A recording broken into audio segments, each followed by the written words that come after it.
Adelaide, one of Australia's greatest tourist attractions. Perhaps the most civilized, elegant little city in the Southern Hemisphere.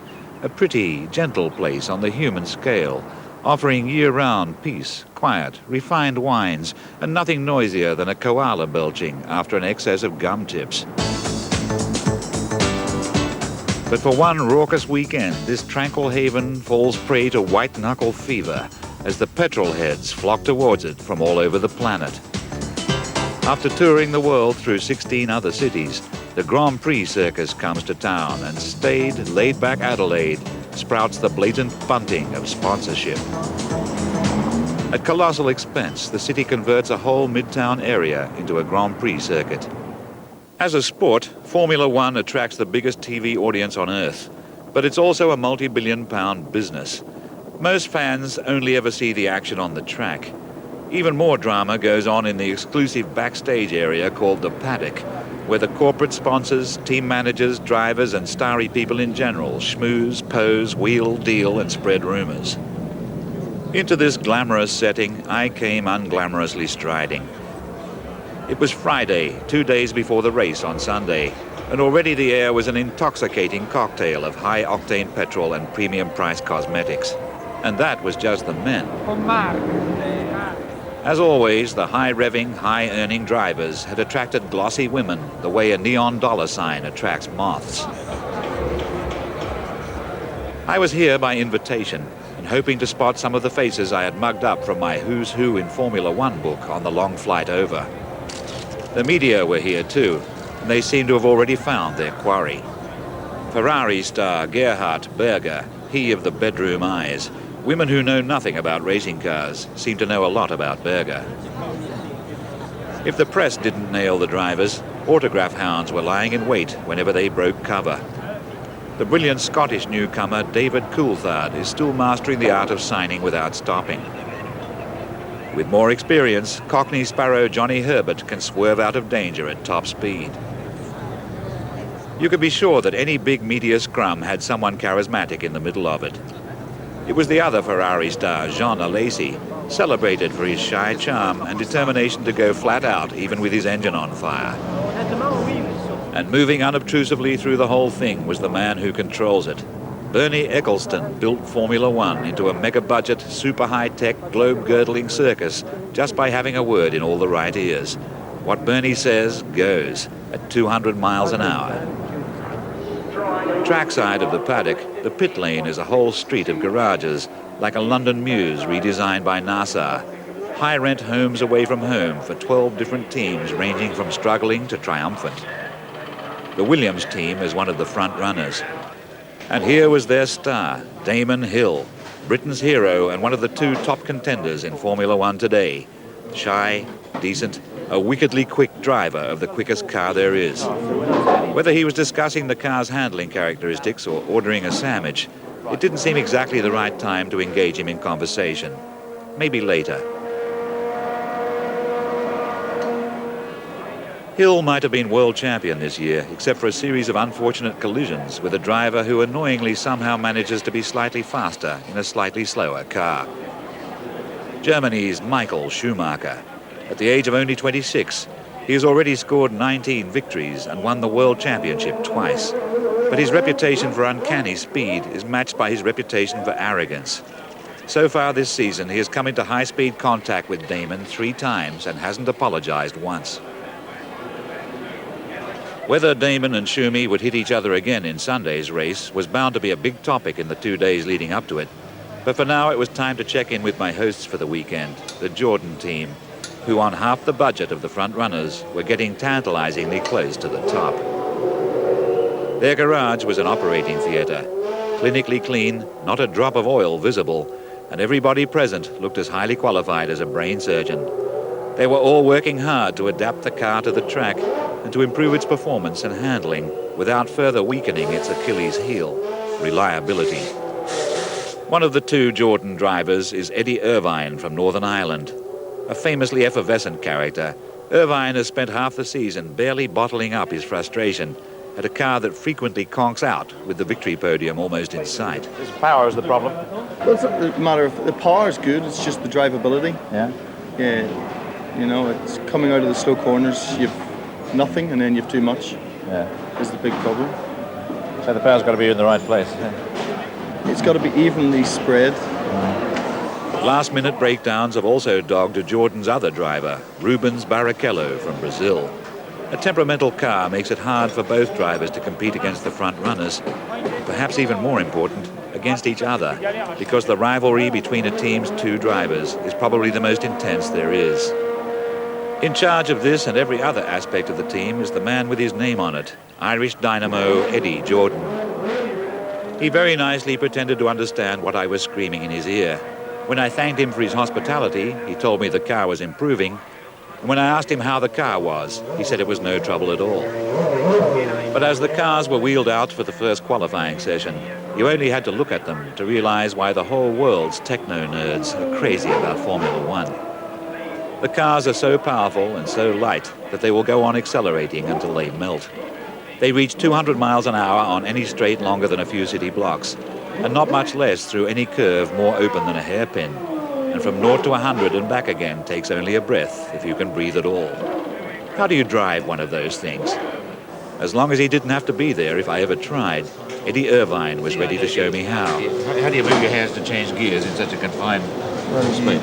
You just, that's change up. That's Oh, it's all here, all here. Oh yeah, everything's there. Select first, let the clutch out, second, third, fourth, fifth, sixth, seventh, sixth, fifth, fourth, third, second. So you can use your left hand for the clutch or the right hand, depending on which way you're spinning.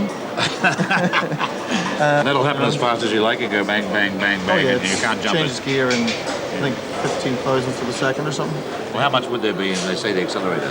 How much travel? 2 inches. 2 inches for 200 miles an hour. Yeah. So you wouldn't want to get a trembly foot, would you?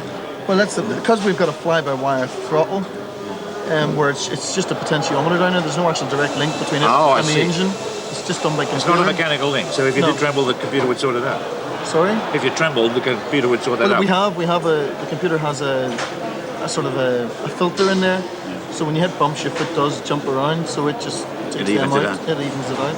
So a nervous man like me could drive one of these things. Oh yeah. Well, we could sort the computer. If I could get into it. We'd probably have to reprogram it, but. If I could get into it, the computer would help me drive it. No, it wouldn't, would it? I wouldn't get. You never know. You never know. I never would know. That was my tragedy. The rewards of a racing driver would never be mine. But to hell with the rewards.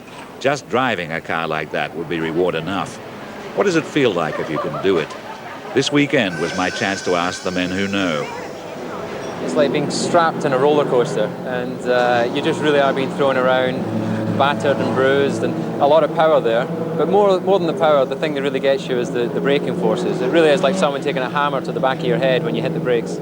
You get a lot of battering physically. It's tough, but the speed is the thing. I think that's the common thing. I think you'll find with most drivers is they like to sit in a vehicle that can take off like a rocket and corner at incredible speeds. It's like if you go at Disneyland and you play with all the machines. It's so great, it's so fabulous, but you have to control everything because otherwise you can be quickly in the wall. So actually it's a huge fun. The huge fun got underway. The cars were fired up and sent out to qualify. They weren't really racing each other at this stage. They were racing the clock, trying to get a quick time that would place them high on the starting grid for Sunday's race. They were still a sight fit to rouse a petrol head to a frenzy of admiration, and any environmentalist to a paroxysm of anguish. In the lightning bolt down the straight, every car was carving deeply into the world's diminishing supply of fossil fuels. To hold a car on the track through the corners, it takes upside-down wings and fat, sticky tires that cost 1,600 pounds a set, and each car will go through 7 sets in the weekend. Outlay on this scale is sometimes justified by its supposedly beneficial effects on the car you drive on the road, but in fact there's only one real justification: the huge fun.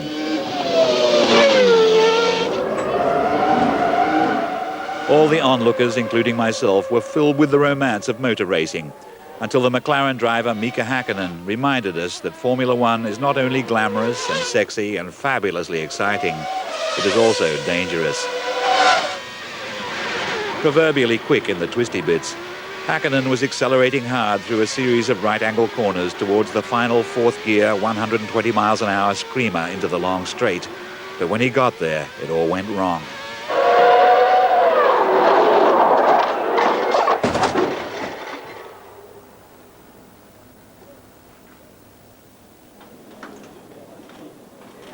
Everybody was watching the monitors and just waiting. The sad news filtered through that there were fears for Häkkinen's life.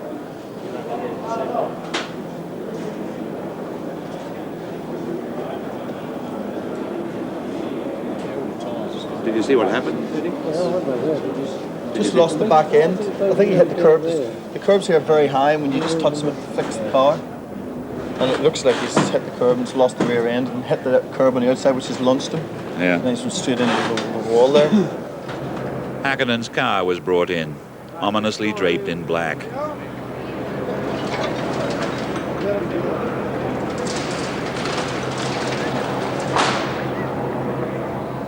Häkkinen had already been sped to intensive care before qualifying resumed. It resumed because in Formula One, potential death is part of the equation. Whatever else was on the drivers' minds, the necessity to qualify high was still uppermost.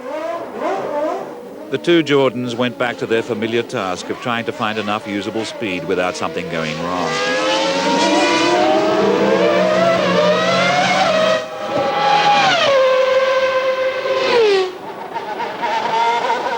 On twice as big a budget, Alesi's Ferrari sounded like a garbage disposal unit that had swallowed a J-cloth. But to the joy of all the women present, Berger's Ferrari was running like fingertips on silk.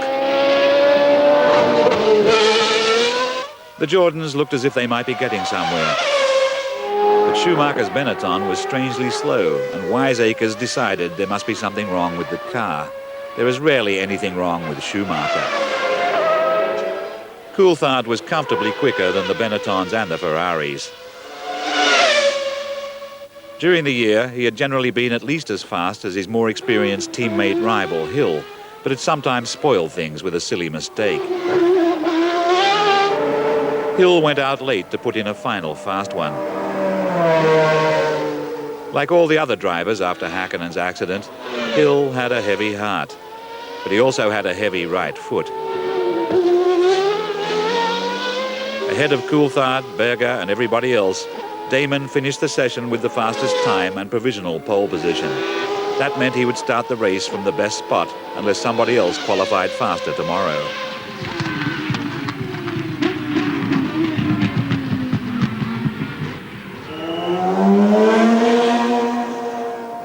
With the session over, out of the splendid isolation of the cockpit, the drivers climbed and back into the real world. I asked Eddie Irvine how things had gone.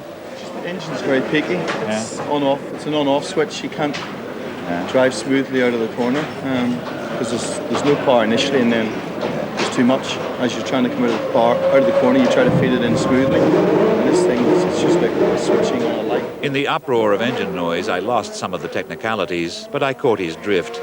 All the car needed to be a bitch was false eyelashes and stiletto heels. Meanwhile, the massed mass media were waiting for solid news about Häkkinen's fate. All the McLaren team's PR people had to offer was a handout that put him somewhere between life and death.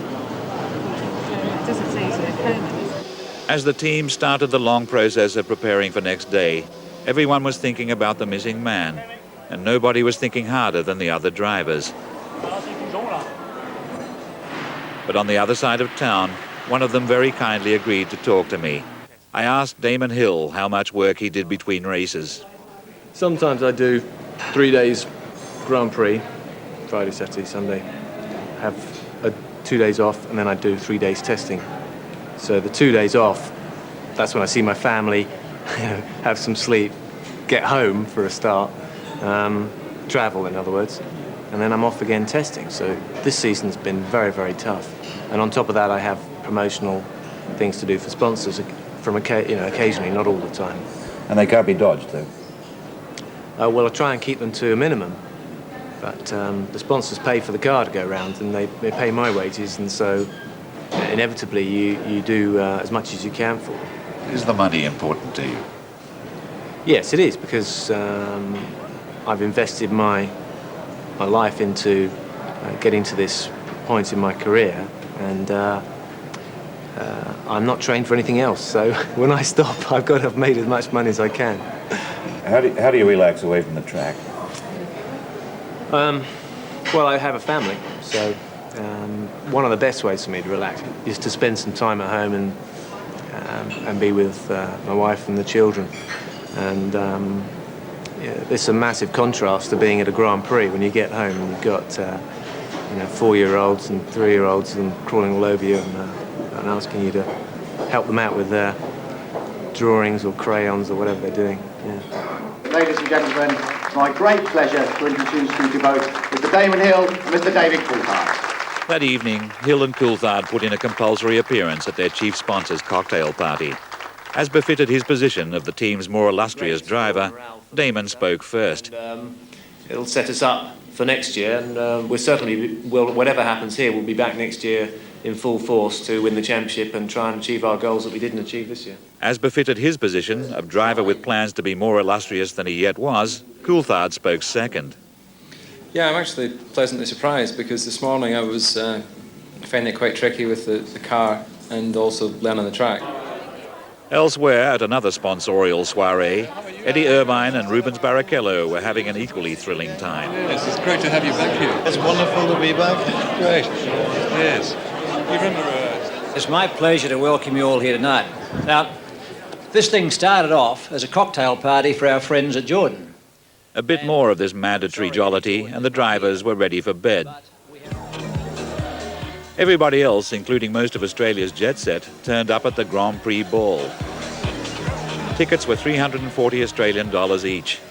The dummy drivers would be the nearest thing to a real-life racing hero that most of the glitterati would get to see that night.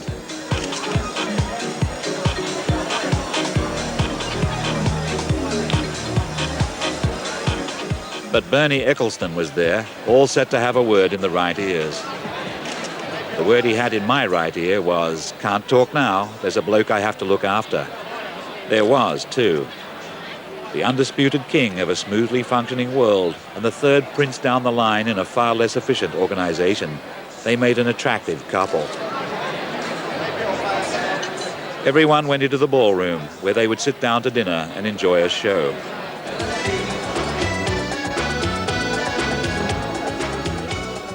In the Australian manner, both these things were soon happening simultaneously. It was all too crowded and noisy for anyone to notice that the drivers weren't there. They were asleep in their hotels, trying not to dream.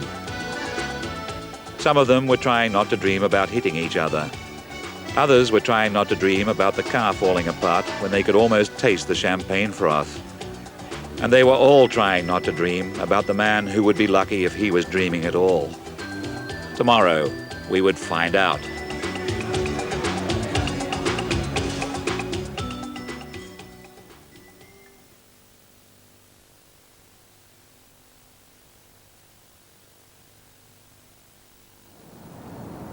Saturday in Adelaide, the final day of qualifying before the race on Sunday. Out at the track in the Jordan garage, the drivers were the last to arrive for breakfast. The engineers and mechanics had been working all night, still trying to enhance the car's overall grunt. It's a long, hard slog to the top, and the man with his name on the car must find it hard to keep smiling. But you would have thought that Eddie Jordan was still playing with his first Meccano set. How much does it cost to run a team? Well, it can vary, and various different teams have various amounts of money, and I think the major teams, if you're talking about, we say the Williams and the Benetton team, they're all in the region of between $50 and $70 million US per year. And that doesn't include the engines, because the engines are being supplied by manufacturers, and that's the normal routine price for the major teams. You're a leading middle team. What sort of money are we talking about here? Well, our income level has increased a lot recently, and over the last number of years we're working on a budget of about 25 million US dollars.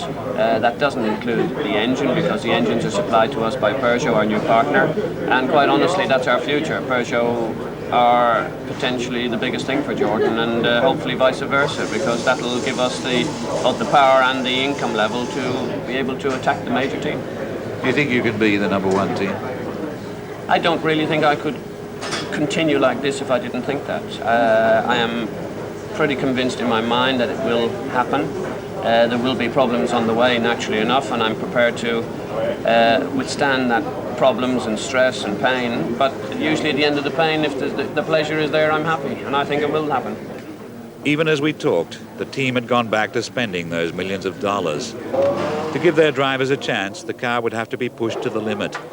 It wasn't the right time to think of what might lie beyond the limit. It wasn't the right time, but you couldn't blame people for being gripped by the subject. Outside the McLaren garage, they were still waiting for news about Häkkinen. All they were getting so far was rumours. He was still on life support. He might never drive again. But suppose he could. Would he want to? How hard is it to get into a racing car again after a big accident?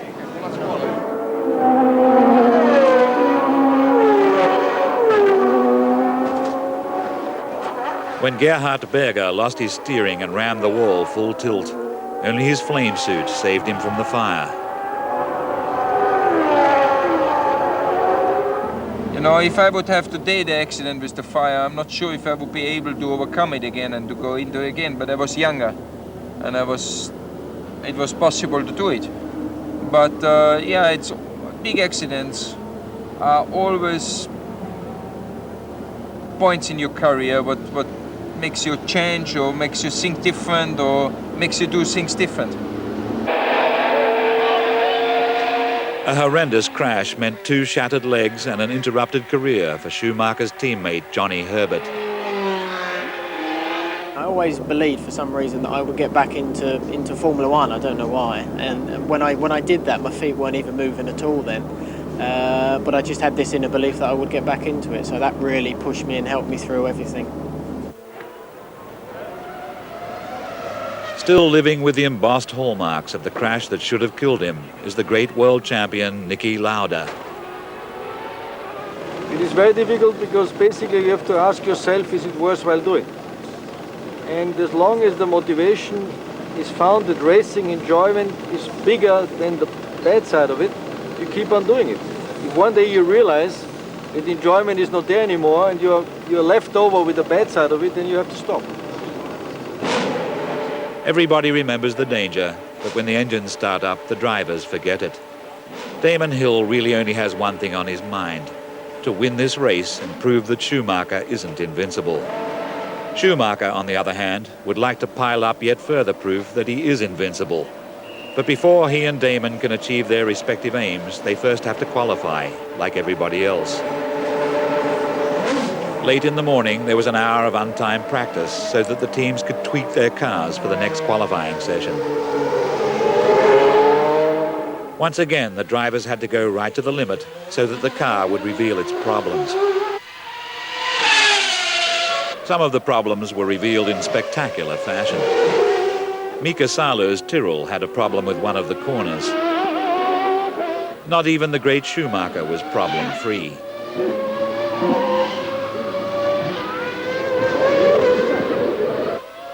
Some of the problems could be picked up only by the instruments on the car that were reporting electronically all the time to the high-tech equipment in the garage. It looks like mission control in there and costs about the same. Studying the readouts, the Jordan and Peugeot engineers can tell what every component on the car is doing. While ordinary mortals might as well be watching Star Trek. But finally, there can be no substitute for what the driver says. Bemused by all the bloops and bleeps, I asked Eddie Irvine for a verbal update. We made a modification to the engine now, which has made it better.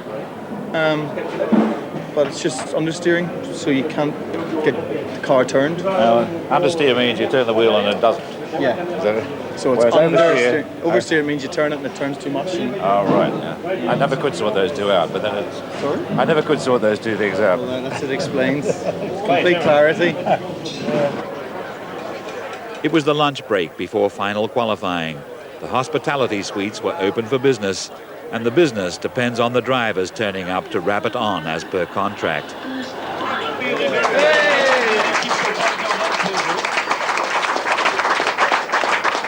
I would say, we had a few problems, but A comparative new boy, Rubens Barrichello is still getting used to being nice to the sponsors at the very time when he'd like to be lying down somewhere quiet, figuring out what to do about his oversteer, understeer, overdraft and underwear. And hopefully we're going to be there for the last race. Would be great to be on the podium in Australia.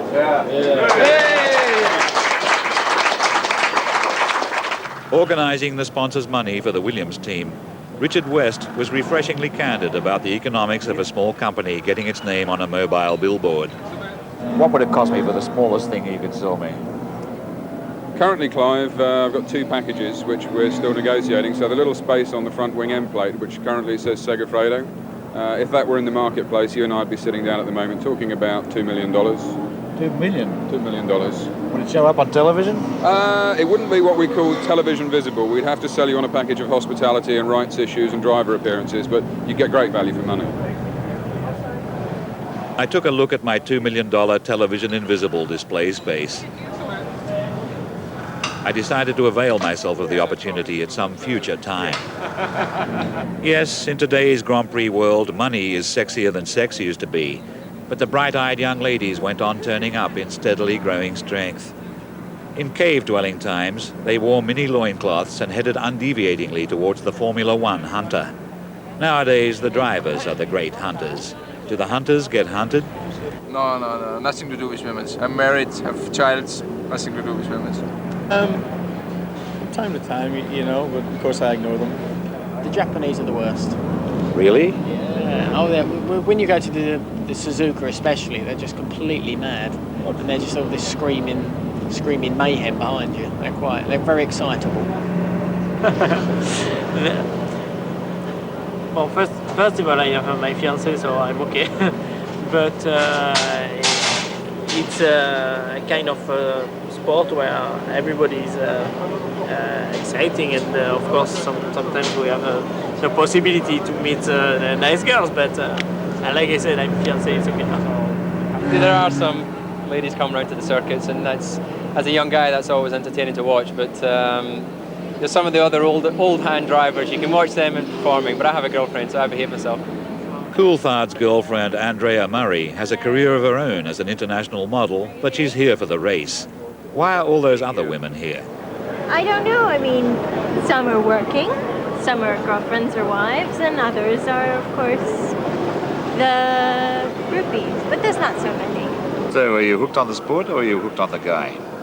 I think I'm hooked on the guy. I think there's no reason why I'd come constantly to all the races if I didn't love the guy. So, no, definitely. I'm here for David, and that's the main reason, or the only reason.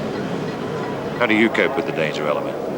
Well, there's two ways of thinking about it. You can think, oh, God, it's a horrible sport, they'll crash and die. Or you can think, how many people in the world can suddenly crash and within 10 seconds have an ambulance and a couple of doctors and, head specialists, within seconds. And as well, they're wearing seat belts, a crash helmet, fireproof gear, They're a lot safer than a driver on the road. Comforted by the ready availability of high-grade medical facilities, Andrea's boyfriend David was out on the track. The decisive qualifying session had begun, and he was going too fast to suit his teammate Damon. But Damon was soon going even faster. His car was running like a Swiss train. Here was the ideal solution of the Formula One equation, a piece of modern sculpture propelled by burning money.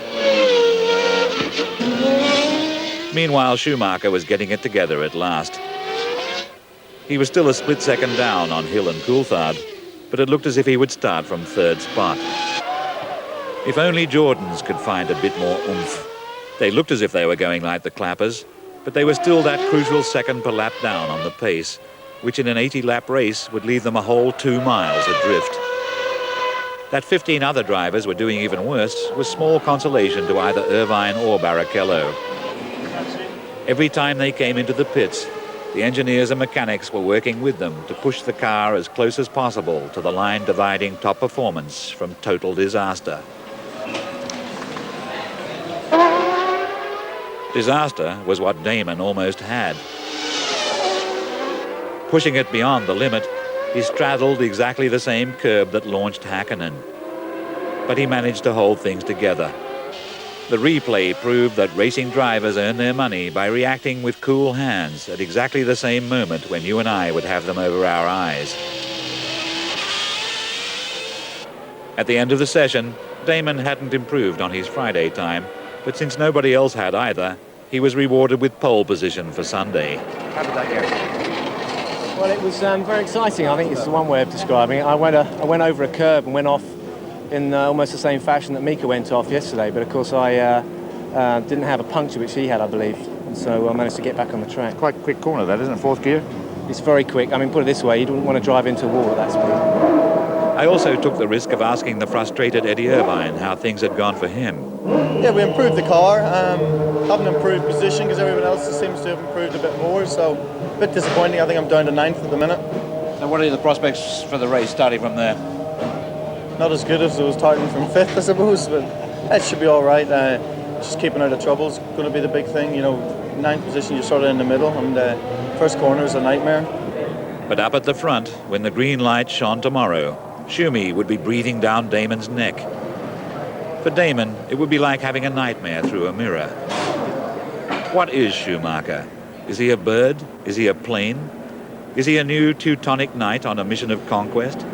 I think he's an arrogant little bugger, but apart from that, I think he's probably the best Formula One driver around at the moment. This year, he had not the best car and he won the championship, and he did a great job. Mike was ruthless. You know, he's dedicated, he knows what he wants to do and he gets on and does it. When he's at the circuit, he's like totally focused, and you know, he's not the funniest sort of guys, but you know, he seems to lighten up quite a lot when he's had a few bevies. Schumacher grants interviews with the frequency of a stone emitting blood. But I got to Bernie. Bernie promised to have a quiet word in Schumi's hard-edged ear, and in due course the champ fronted up to be probed. Why is physical fitness so important to a driver? Because it's very hard to drive a race car nearly 2 hours around the circuit like here in Adelaide. You need to be fit for this, mentally, physically, and to be through all the race on the limit, and to achieve the best lap times or victories in the same way, you need to work out yourself. And I particularly like to work out myself. I get the very strong mental thing by being more than normally fit. I need this. I know you can control the car in almost any circumstances, but sometimes the car goes out of control. Do you ever get frightened when that happens? If I have an off, like in Imola earlier this year, it's very important for me to understand why I had this. And I have no problems to tell myself, okay, I made a mistake, because if I had done, I have to know why I've done the mistake, to learn out of it, and to not do it again. I know that we're all human beings and we all do mistakes, but you have to learn out of your mistakes. And I always have done this. I never have done mistakes twice. And that's the point. I always get frightened for the car. I'm always looking after the car when I have an accident. I hope that not too much damage is going on to the car. But I never was frightened for myself. What do you do to relax away from the track? I go walking with my dogs, my wife. I enjoy nature very much. It gives me very much if I wake up in the morning and I see the sun rising, or in the evening see the sun going down, see stars at the sky. It gives me very much, gives me much more than anything else. I found him no more arrogant than William Wordsworth being interviewed about a host of golden daffodils. But then Schumi had never shunted me off the track at 100 plus. Speaking of which, there was great news about Häkkinen. An official announcement said he would live and might even drive again. This was backed up by a strong rumour that he had woken up and checked his private parts, regarded in the Grand Prix world as a sure sign of a man on the mend. It was a huge relief to the whole Formula One circus. The drivers started playing jokes on each other again. Gerhard Berger gave Eddie Irvine a piece of cake for his birthday.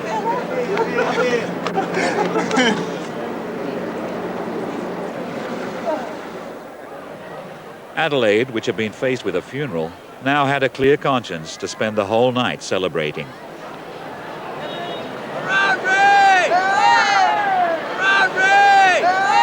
But in the Jordan pit, they would spend the whole night working. Tomorrow was the race, and this time, surely, all their efforts would be rewarded.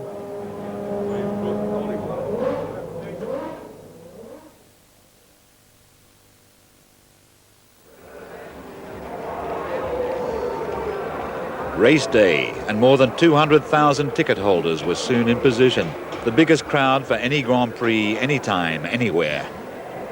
Various diversions were laid on to keep them happy. In Australia, bagpipes count as entertainment instead of torture. Pit stop practice.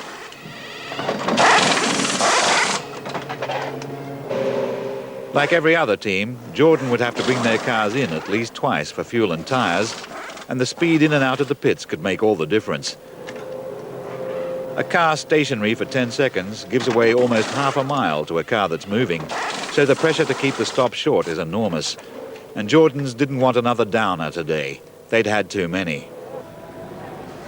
In the paddock behind the pits, the experts had only one thing on their minds.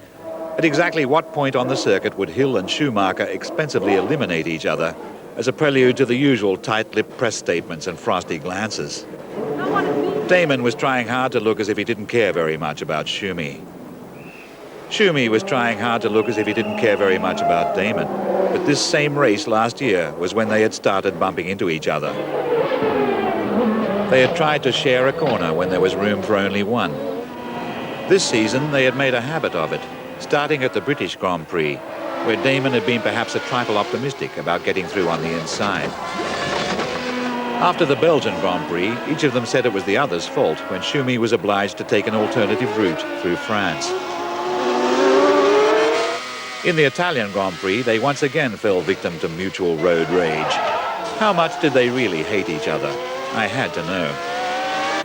Not even Bernie thought it possible to get them together in the same room to talk it over, but he promised to have a word in their respective ears. Whatever the word was, it must have worked in German as well as English. Dankeschön. Bitteschön. Have you two ever managed to laugh at anything together? I think we did, yeah. But I don't remember it. We are not best friends doing everything together, but we respect each other, and I think much more than newspapers and television sometimes tell. Damon, what do you really think of Michael? Well, I think he's a very fine racing driver, in all honesty. I mean, I can't take anything away from what he does as a driver. The problems arise through this kind of barrier. I don't talk to Michael directly about what happens. You know, I get to hear about something that via the press, and then they come and ask you, what do you think of that? And then it goes backwards and forwards. You know, that's how sometimes these things get out of hand. Michael, what do you really think of Damon? I think we had fantastic racing this year and the year before. Close racing, and we entertained the public. That's what the people are looking for when they look at Formula One. That's what I'm looking for when I race a car. I want to fight with someone, and that's what he done to me. He made it difficult for me. Fortunately, I was able to be ahead after the fightings. That's what makes yourself certainly more happy. But I'm looking forward to the future, to have some more battles with him. So what about the race? And for me, I really want to go and win this last race. Go into the winter time with victory. That would be nice. More victories. Yeah, it'd be nice to get one, actually. I've had a barren patch, if you like, so the last race of the season does set you up nicely for the winter, so it would be nice to win here. Well, perhaps you'd like to wish each other good luck for the race? Yeah, I do. Good luck, Mike. That's what they said. When they got into their cars, we would see what they did. Outside, the Razzmatazz was peaking to a climax. This would be the last Australian Grand Prix held in Adelaide, and the drivers were going to miss its relaxed spirit. In most cities at this stage of race day, they would rather lie down in their hotel rooms with a cold towel over their foreheads than go out on a parade lap so the paying public can see what they look like without their helmets.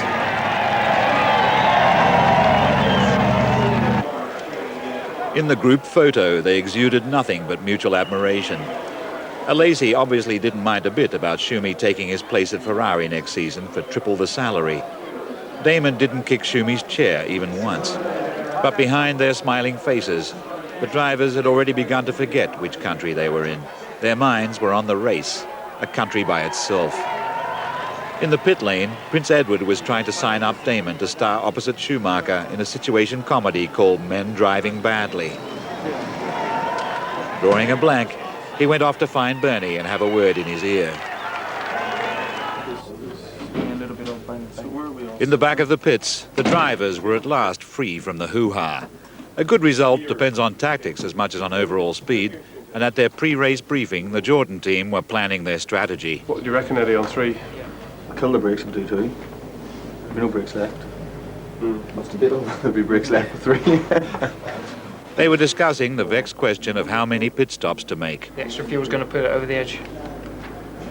Somebody over the edge? Yeah, I know. Nobody knew what the other teams would do, but for Jordan's, the apparent choice was between 2 and 3 stops, and each option had potential problems. Same as the Suzuka. The decision was to go for 3.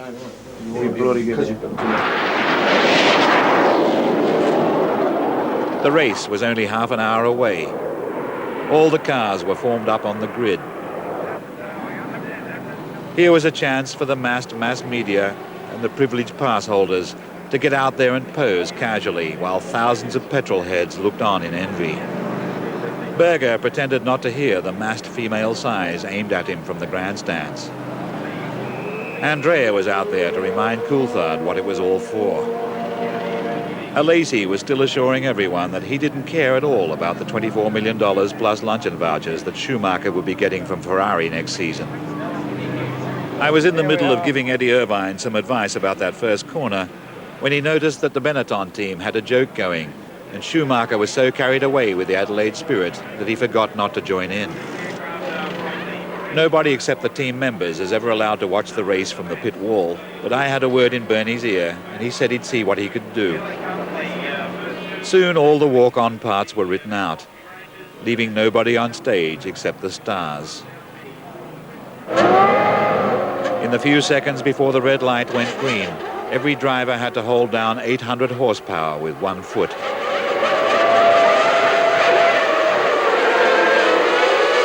Banzai, a total of 20,000 horses all heading for the stable door, with the pestiferous Coulthard getting the jump on Hill. Somewhere in the middle of it all, Irvine had already moved up a place. Hill did all that qualifying to get a clear run into open country, and Coulthard beat him to it. With Schumacher not far behind, the last thing Hill needed was an extra test of his nerve. Schumacher had muffed his start and had to chase Berger's Ferrari, but soon caught and passed him with daunting ease. Irvine was doing all right at this stage. So was Barrichello. Taki Inoue, famous for his offs, had an off. Still running a slightly irritating second to Coulthard, Hill opted for an early pit stop, a piece of clear-headed good tactics. Coulthard would also have to make a stop soon, and then it would be Hill's turn to go flat out while his teammate was stationary, so Hill might catch Coulthard on the road. When Coulthard came into the pits, this thought might have been preying on his mind. Something was. Exit Coulthard. Now he would be able to spend more time with Andrea. Barrichello was still going great guns in 8th place, but after an uncharacteristic mistake, he said a short word in Portuguese. Now he would be able to spend more time with the sponsors. The Minardi driver, Pedro Lamy, was in a race of his own, entertaining the crowd vastly. Now he would be able to spend more time with himself. Thanks to Bernie, I had a ringside seat for the unfolding drama. Schumacher came storming out from his pit stop. Alesi's flying Ferrari just managed to squeeze in front. Schumi was in a hurry to catch Damon, so he shaped up to overtake Alesi on the inside. That was when Damon lost his chance to hit Schumi. Alesi hit him instead. Both cars were fatally damaged.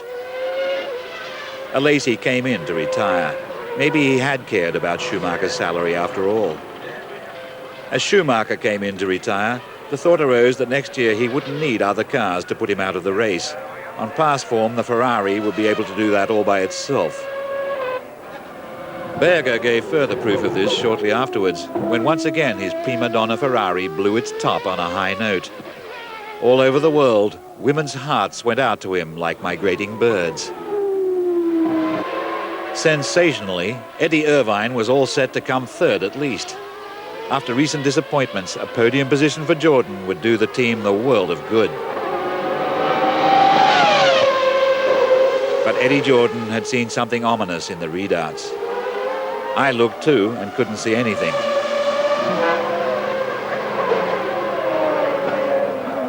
In the Jordan garage, the engineers could see everything. There was a glitch in the air valve grommet, or a grommet in the glitch. Eddie Jordan knew the word. You had to be a space scientist to fully understand, but whatever was wrong, Irvine had to come into the pits to have it fixed. Total panic ensued. The air bottle required to top up the glitch grommet declined to make itself available. It didn't matter. The glitch grommet was a goner anyway.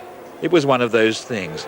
One of those 1,000 little things that all have to go right, or else the whole enterprise comes unstuck. Irvine was out of the race. Next year he would be able to conk out on a bigger budget because he was joining Ferrari as Schumacher's teammate. For the Jordan team, it was another cruel disappointment. The valve system in the engine is worked by air, and there was a small leakage somewhere, and we tried to top it up a couple of times, and obviously it didn't work. It would have stayed going the first time, it stayed going for 2 laps, and when we topped it up the second time, it was just about over after 1 lap, so there was just no way. Johnny Herbert, second spot in his grasp, lost it to a broken engine. So Irvine would have been second if he'd kept going.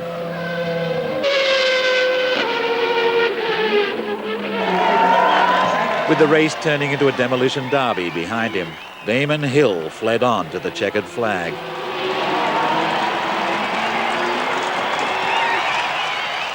It was a sweet fulfillment after a year of frustration.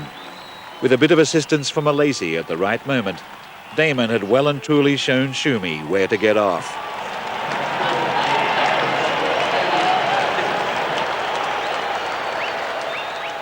To their own vast surprise, Olivier Panis and Gianni Morbidelli were up there with him, but 300 million viewers worldwide had their attention all on Damon.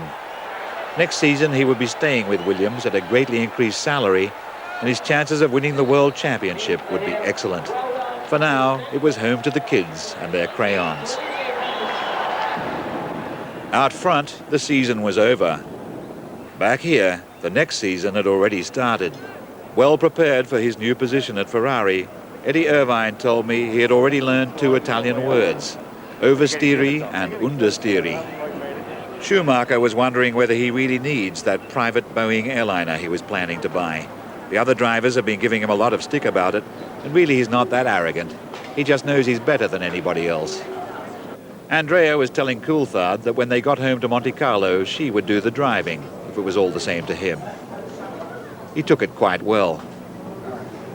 When Alesi was told he might be earning less at Benetton next year than he had at Ferrari, his bubbling high spirits showed he didn't care a bit. Berger was going to Benetton too. The girls might not find the car quite such an attractive colour, but it was still a steady job. The best way to get rich is to grow old. Barrichello was talking to Brazilian radio down the phone, telling them why he was staying at Jordan, because next year's car was going to be good. Mr. Jordan said so. While Eddie Jordan went on hustling, his team packed up for the long flight home. The Grand Prix circus was folding its tents, but for the people in the circus it never really stops. It just moves on to another town. Like any other circus, it leaves a circle on the grass, and small boys making plans to run away and follow it to the ends of the earth, their heads full of dreams about being out there in the ring.